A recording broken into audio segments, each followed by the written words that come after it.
Welcome to another episode of the Profitable Home Services Podcast. I'm your host, Diane Gardner, and I'm so happy that you chose to spend part of your day with us again today. My guest today is Ryan Shank from Sharewillow, and I know that in this episode we're going to be unpacking many different profit leaks for you. So please listen close, get out a pencil and some paper, be willing and ready to take notes because I know you're going to want to capture this information and start implementing it in your own business because I know that some of your biggest profit leaks are sitting in your team. Because I see that as we coach with home service businesses all across the US. I see it time and time and time again. Teams that are not running efficiently, teams that have not bought into the company's vision or the company's goal. They're just there to do a job. And we need to change that. And so, based on what I've seen and heard from Ryan, I know he's got some wonderful answers for you. So, with that, I'd like to welcome Ryan Shank from Sharewillow. Th- Thank you so much, Diane. I am incredibly excited to chat with you today about, some of the profit leaks that we see. It's funny. I didn't initially think of them like that, but as we create incentive plans and, capture additional efficiencies, we really do see how there's leaky buckets in a lot of these businesses. So I'm super excited to chat about that and, what we're seeing out there in the field. Yes, I always say picture a bucket that's got great big holes in it, and then maybe it's got some medium-sized holes and then some maybe small holes. I see some of those biggest holes are in their team.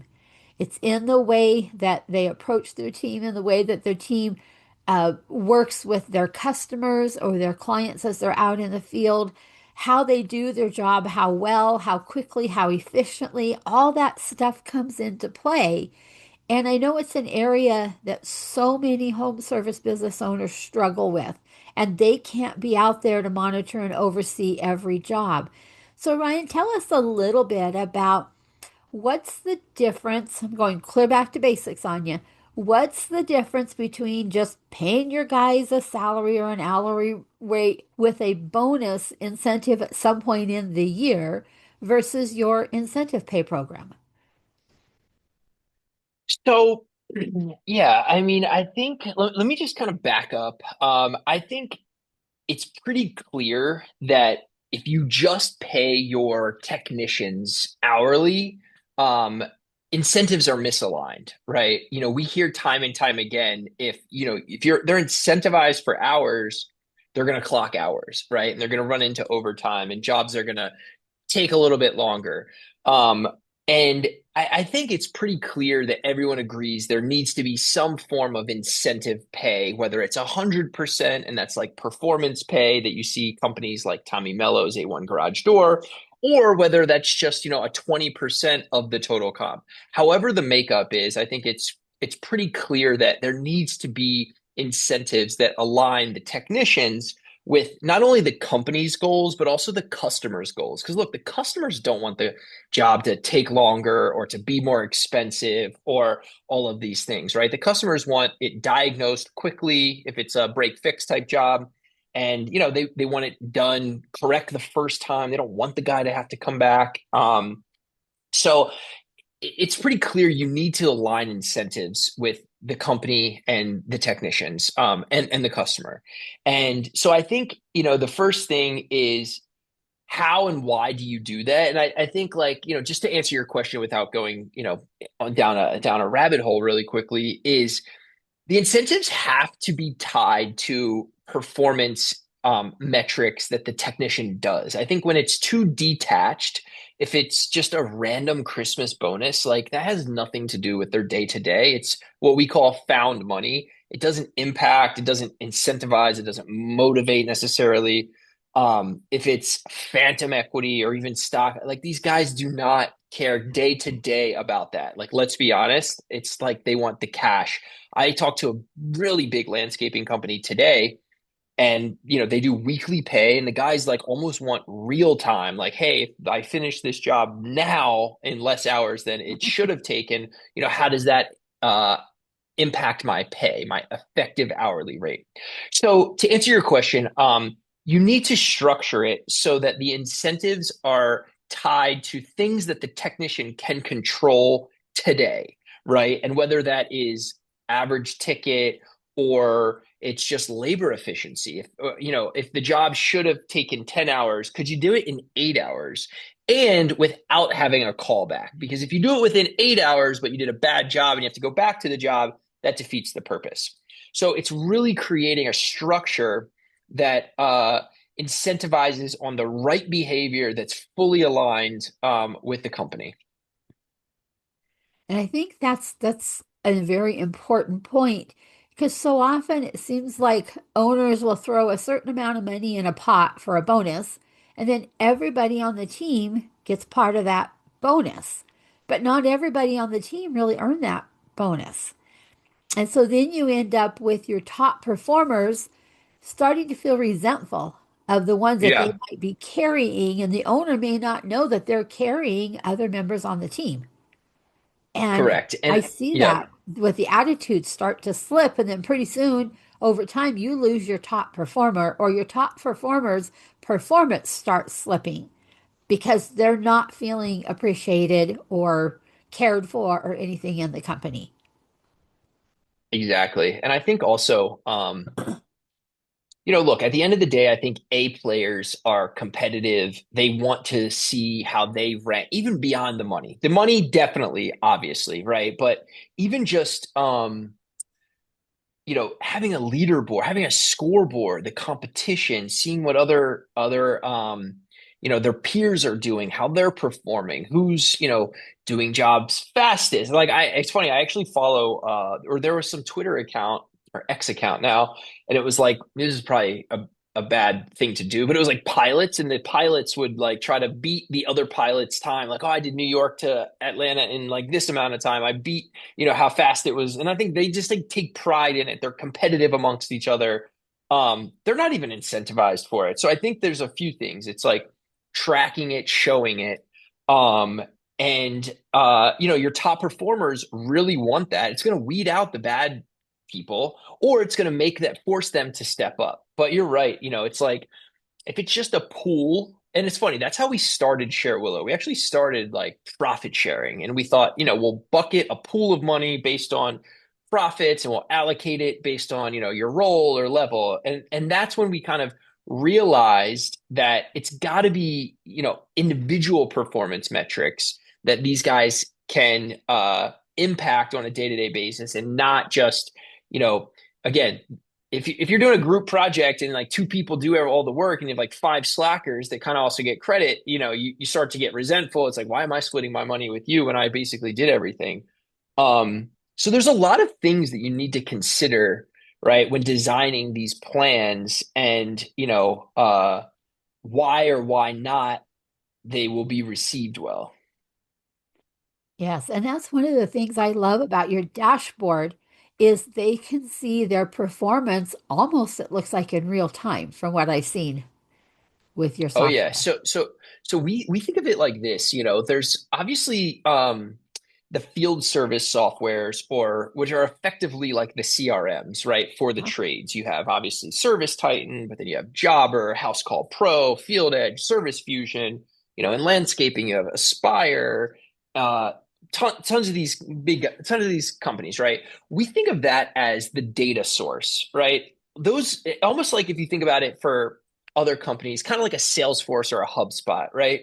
They're heavy. There's a lot in there, but that's like your kind of your data source where everything is. And then what we're doing is we're essentially, creating, you're taking that data and we're pulling it into Share Willow to then draw to create the incentives around that data. So as long as we're getting that data updated, it is in real time, right? We're able to know when a job gets closed out, when, if you're using time tracking in one of these platforms, we're able to apply, a billable efficiency or a labor efficiency using that data. And so, we're able to have a feed coming into Share Willow from these other platforms and show the guys in an easy KPI leaderboard dashboard, um, tied to their money. in real time versus, logging in. I don't know if you've logged into, we love ServiceNow. We're partners with them. We exhibited at their conference, but they do a lot, like it's, scheduling and work orders and estimates and invoices and the marketing hub and like it's a lot, which is powerful and all of that. Maybe not the easiest to quickly log in on an app from a technician and just see what are your like super high level three KPIs. What's my average ticket, my, number of jobs completed, number of memberships sold. Like probably not the easiest to just super quickly glance at it, see where you're at. That's what we're doing. We're kind of pulling the data in and we're feeding it to them so that it's easy to digest and they understand, where they're at. I love that because in all the clients that I've ever worked with in our coaching programs, I have never ever heard any of them say that their technicians have ever logged into their CRM. That's not something I ever hear. So this is cool that you've given them their own place that they can go to get their numbers because any of those platforms are overwhelming when you're not in them daily. That's why Yeah. technicians definitely going to feel overwhelmed if they try to log in and pull anything. But putting it off in their own separate area makes it easier because now they just hit one spot and there's their numbers. And I love that about your dashboard. Yep. And I think look, here's the other thing. It's really not even about share Willow. What we're trying to do is help these companies. So I would say this, at the end of the day, what we're trying to do is help these companies generate more revenue and profit um from their existing team. Here's just like a super basic example. If one guy, is doing a job that should take 10 hours and he does it in 10 hours, that's great, right? If he's able to do that job in 5 hours and he can do two jobs for the same that it should have taken him one job. That business now is able to have twice the amount of revenue for the same labor that they're paying. And now maybe they're paying the guy a little bit more because they're incentivizing him to do the first job more efficiently, faster. Again, and it's offset if there's a callback, there's a deduction, things like that. So, what we're trying to do is really get the most out of the technicians, out of the employees, and help not even just get the most, like squeeze the most, let them participate in the upside. You know what I mean? If a guy's making $25 an hour, but you say, hey, we want you to do these things and you can make $50 an hour, like that's awesome. It's like, hey, I'm going to share the upside. I'm not just going to ask you to do it faster and it's harder and work harder for the same. It's like I'm going to give you a piece of that upside and that we're fully aligned.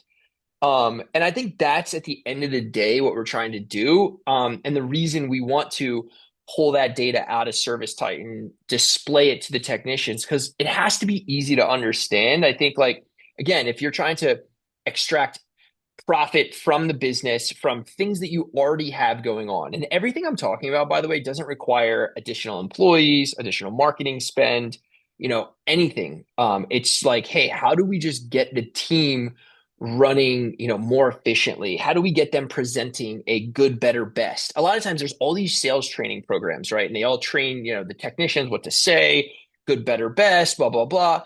And then they don't incentivize on it. And so it's like you're all this training, you flew out trainers, but then they're still getting paid hourly. It's like, okay, why would you not make the incentives around the things that you want as a business that you're training on?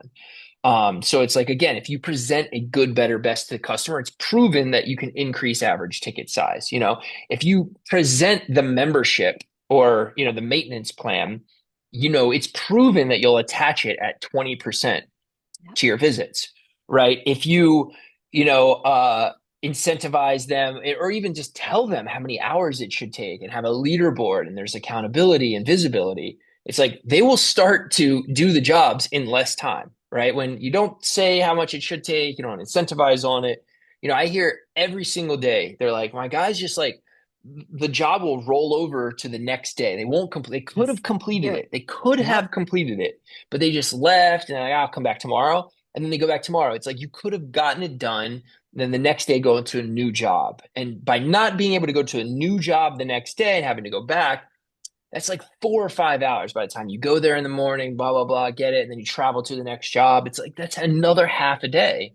Right. And if you think of if you think of months as 20 working days, one day is 5%, half a day, like that's a pretty significant piece of time for that month. You know what I mean? Half a day out of 20 days, like that's pretty like material. So anyway, that's kind of what we think about as we're not only just building the plans, but also, again, this is like our goal at the end of the day is, hey, let me show you what you're doing today. Here's state of the union, state of the land today. And here's where if you improve just a few core metrics, where your business can be and how you're able to, you have this much uh money that you're essentially leaving on the table, profit that you're leaving on the table. And it's like, hey, if we improve a few core metrics, and then it's like, okay, so to improve those metrics, do we just train around them or do we incentivize on them? And the answer is you do both. And so yeah, so I think that's, as much as, and the reason I say that is because like we were talking a lot about, share Willow and stuff, but really it's not about us. It's like, how do we package this so that you're able to get the most out of your team? And how we feel is if we can make it so the technicians win, everyone wins. Like our goal initially, honestly, was like, all right, this is for the business owner. And like it is for the business owner because they want the efficiency from their team. But if the technicians if you get buy-in, if you get them to be like, oh, okay, like this actually makes me more money. Like if we can win the technicians, then everyone wins. The business wins that way. The customer wins that way. So a lot of our focus, again, or even on product, is building so that we win the technicians, right? Because we want them to make more money and to have buy-in and to see the big picture here. And to be honest, look, they would rather that. It's like if a guy right now is incentivized to just clock more hours and go into overtime, he's doing it because that's where the incentives are. He's like incentivized essentially to drag his feet a little bit, right? He is. But if he's like, Yes. I'm incentivized, but it's like if I show a guy, hey, you can drag your feet, you can go into overtime and get overtime pay, or you could do it faster, get to the second job, and then get the upside from the second job. They'll actually choose this option, but you have to make this have a bigger upside than this right now. Because right now, this isn't on the table. So they're like, I'm just going to drag my feet, go into overtime, get like 5 hours of overtime. I'm good because they don't have this second option. But if they had it, they would do that. And then that's when everyone wins. So that's why I feel like, we're just so laser focused on like winning the technicians right now. I know when I'm coaching with these home service businesses and we dig into their payroll costs and look at what they spend on overtime every year, it's a significant number. And if we could cut that overtime off or almost all of it to be gone and turn part of that into an incentive pay situation, they actually come out many thousands of dollars to the good when you sit down and actually look at those hard numbers. And I know people look at that and go, but there's a cost to your program. How, I can't afford to pay for this program. I'm strapped as it is. So how many months does it normally take before somebody starts recouping the investment into a program like this and they start becoming profitable from using it? We always say within 90 days, actually. But to be honest, if you're doing weekly pay, you see it way faster because here's what Okay. happens.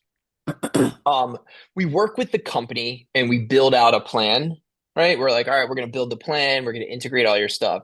Then you go live and you train your employees. Say, hey guys, this is the new uh comp plan that we have, and we're going to have incentives as part of it. They're going to have to be paying attention. Like, let's be honest. You're going to have a training meeting. It's like a meeting. Imagine they hey guys, we got a team meeting. It's like this other thing, training thing. They're going to like have to be paying attention. Okay, there's this upside. There's this thing. Share Willow. Do the jobs faster. Yada yada.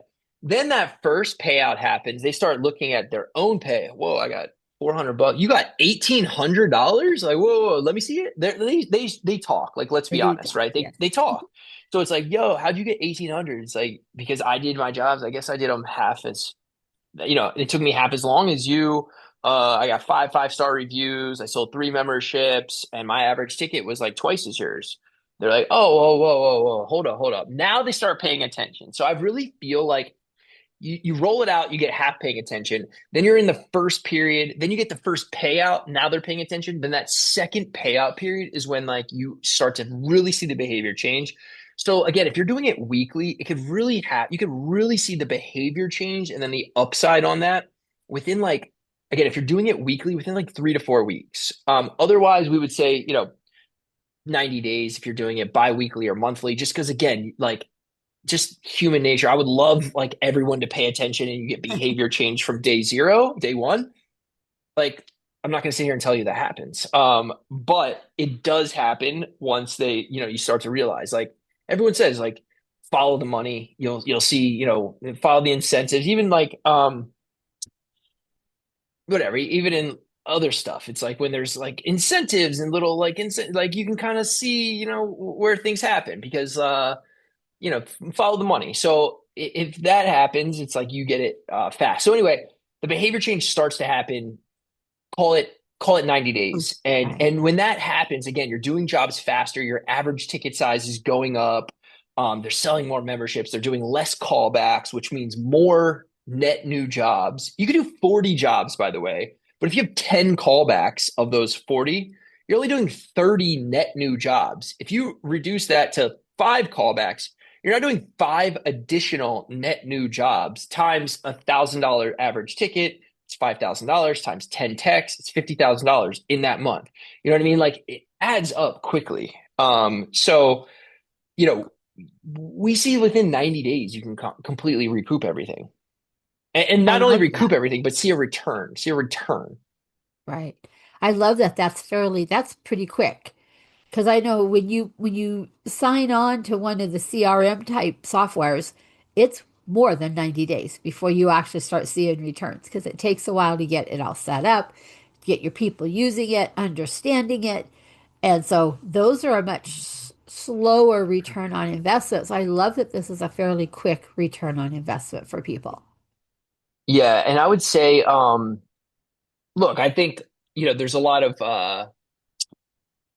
I would say foundational things that I'm assuming are already happening. I'm already assuming you're on a CRM. I'm already assuming, I'm already assuming there's some baselines here and that we're introducing incentives on top of it and that then they're gonna all improve. And look, at the end of the day, most of these guys are on, I mean, maybe you deal with other people, but from what I've seen, they're on something. They have Yeah. some type of CRM, right? Whether it's house call or jobber, and they all are like thinking about switching always, right? They're like, I'm thinking about switching, and they don't like a piece of it and all of that. Like that's fine. But yeah, I mean, I think for us, again, when you move to a CRM, I think it is hard to like really see it. Because look, if you're not on a CRM, like these guys probably have, I mean, it's probably super manual. And I think the return on investment there is more like I was spending time here versus time there, right? So it's kind of this time Yeah. ROI It's versus ours. It's like very much like, again, another assumption is a lot of the companies that we work with, they already have probably more business than they can handle. So, I'm not talking about the guys that like don't have leads. I'm talking like, the customers that we work with. Again, if you're on Service Titan, you're probably not like starting for leads right now. Most of them are like booked out and it's more of a people problem.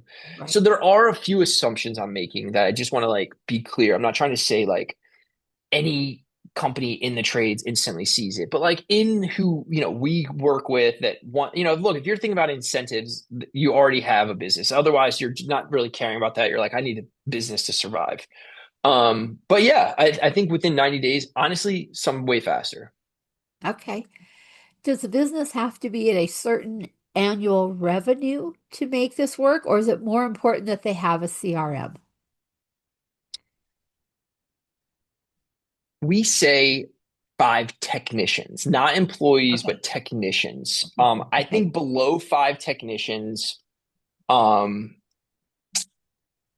look, you can do it below 5. I think it's just the way that we're how we work, and it's better for us. We're gonna have, I think, a lower, but anyway, we say 5 technicians. I think over 5 technicians, you start to really see ROI because the things compound, right? If you only have one Right. or two Yep.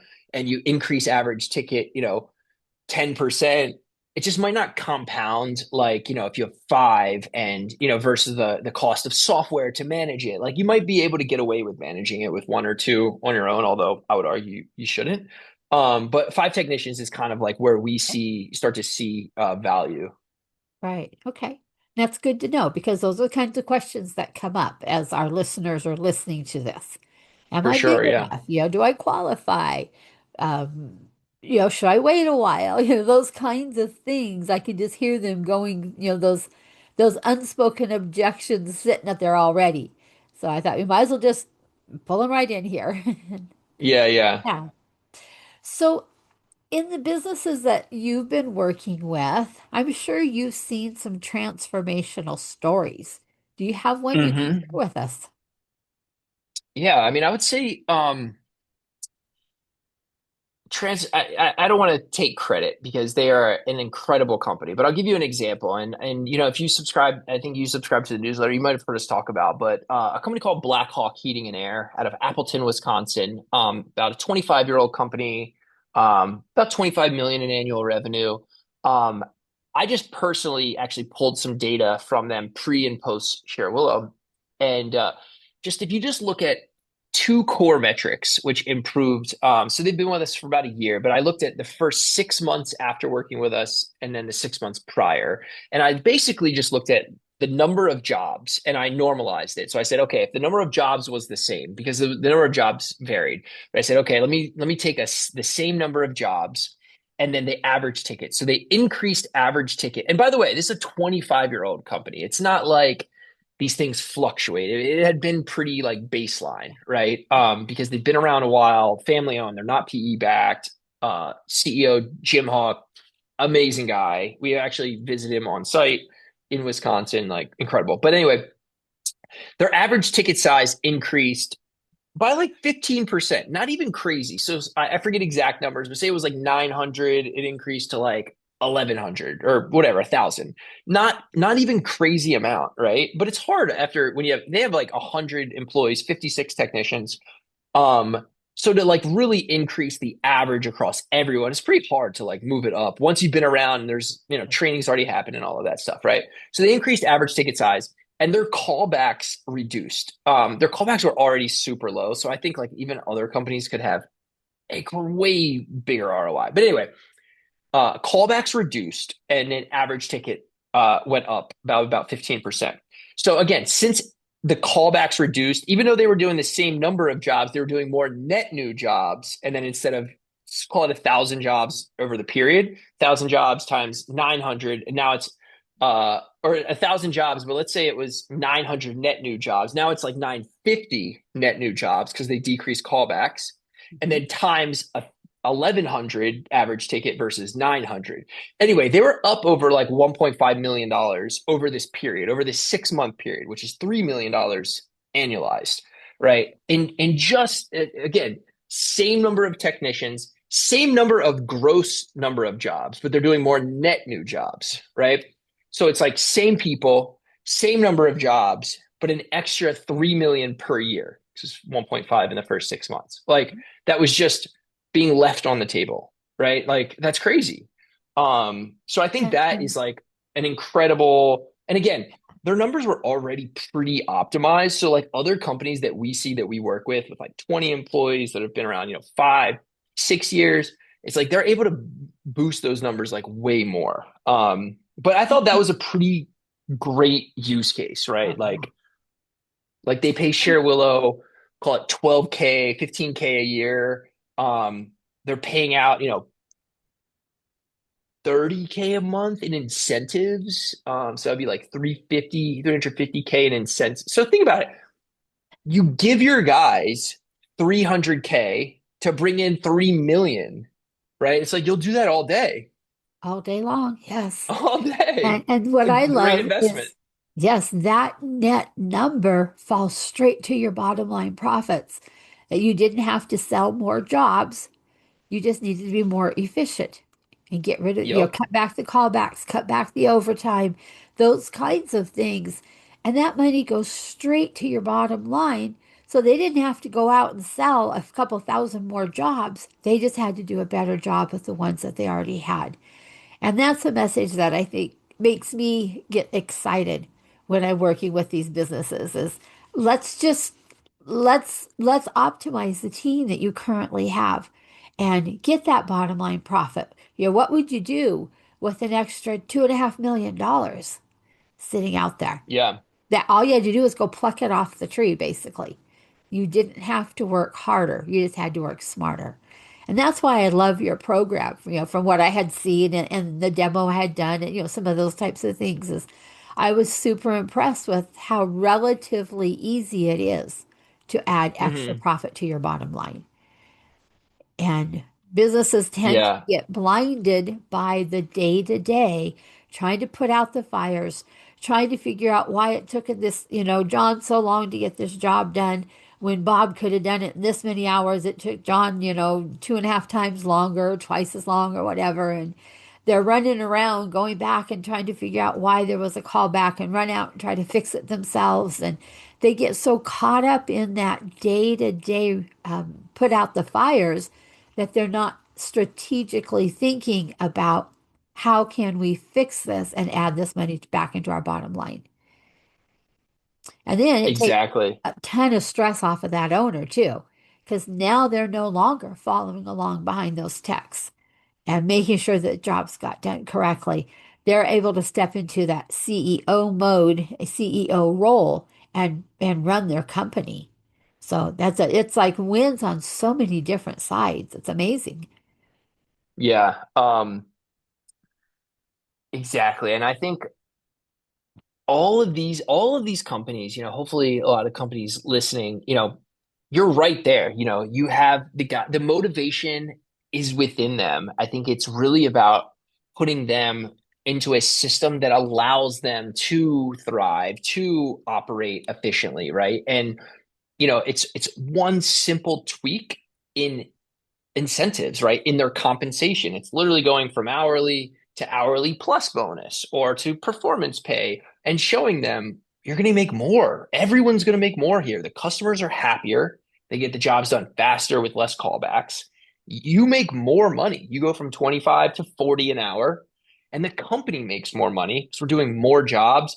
And guess what? These are happier customers now who write better reviews, and that kind of compounds. It's such a win, and it's insane, not insane. It's interesting how it's like, it's just a minor tweak, right? Let's just tweak the comp plan, the incentives of the technicians.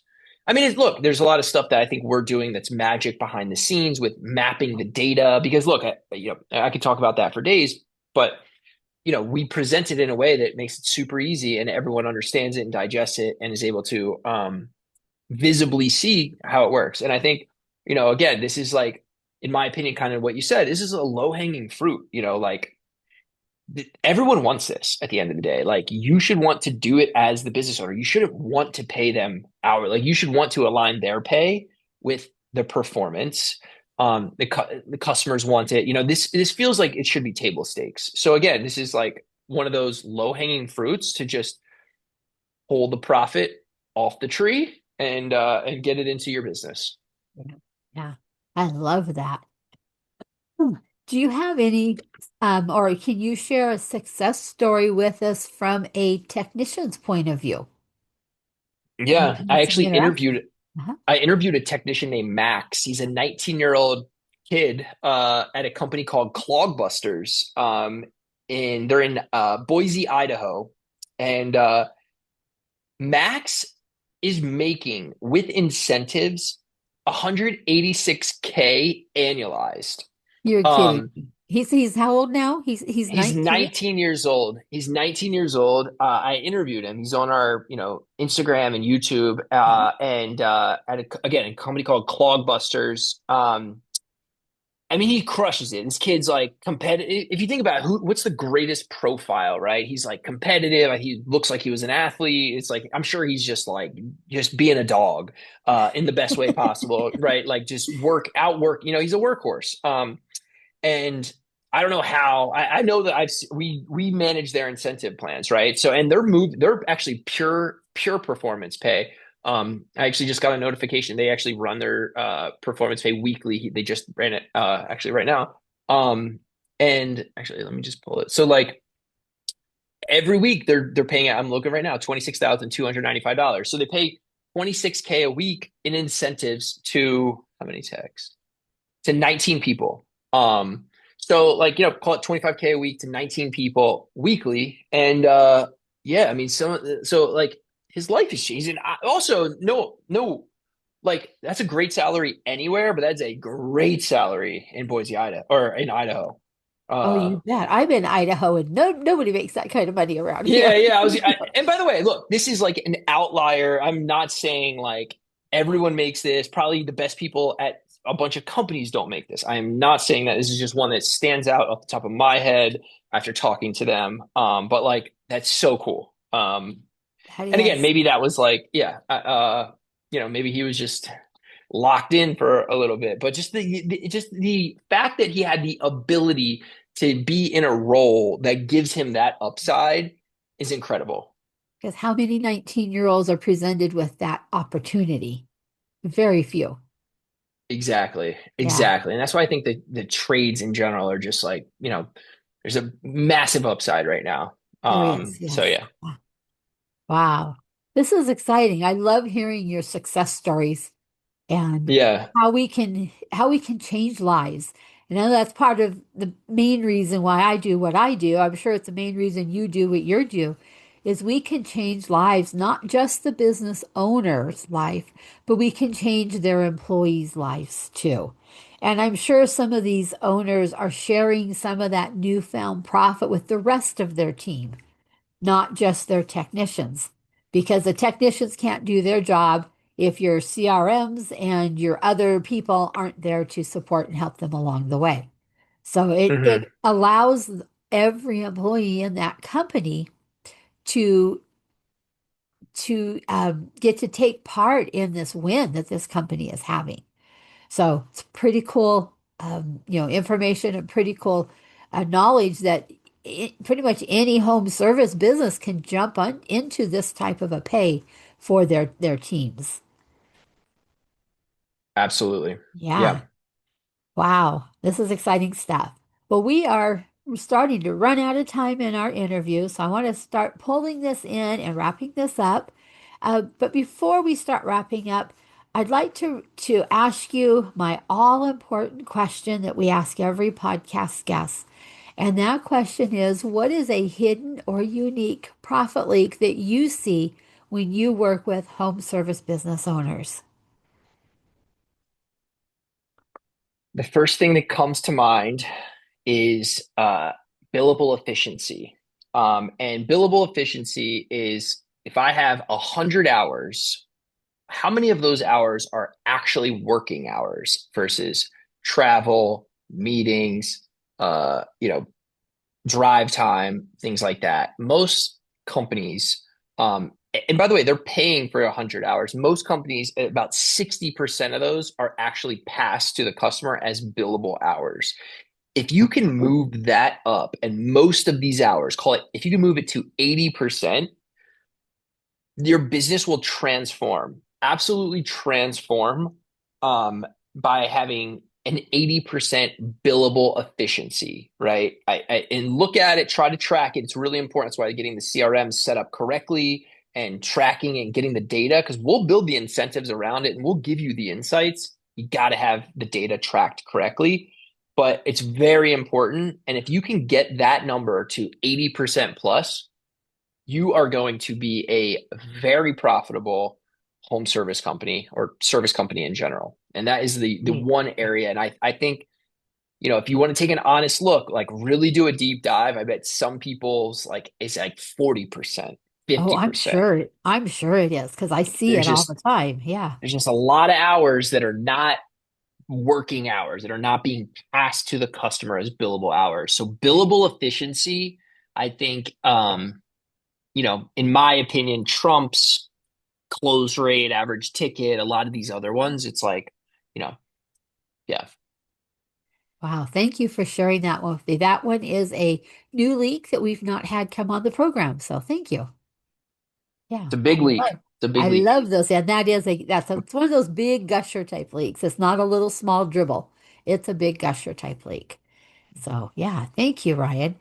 If Of people course. are interested in taking a look at your software or booking a demo or something like that, how can they get a hold of you?